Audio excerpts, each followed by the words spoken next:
Gas ହେଲା ଉଭୟ gas, ଦ୍ୱିତୀୟ ଗ୍ୟାସ୍ ହେଲା ଅମ୍ଳଜାନ ଗ୍ୟାସ୍, ତୃତୀୟ ଗ୍ୟାସ୍ ହେଲା ହାଇଡ୍ରୋଜେନ। ମୁଁ କହିଲି ଯେ ଅମ୍ଳଜାନ ଗ୍ୟାସ୍ କଣ କରେ?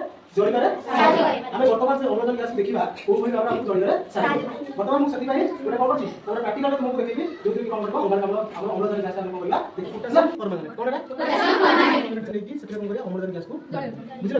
ତେଣୁ ଆମେ କଣ କରିବା? କିଛିଟା କଣ ନବା? ପୋଟାସିୟମ ପରମାଙ୍ଗନେଟ୍ ରୁ ନବା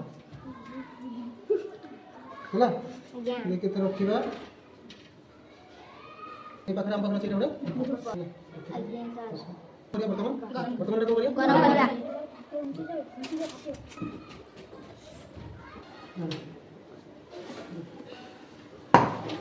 देखिगला आज्ञा सर जळुची जळुची लागी आज्ञा कारण ऑक्सीजन गैस कोन करे हमकु जळिबारे साहाय्य देखो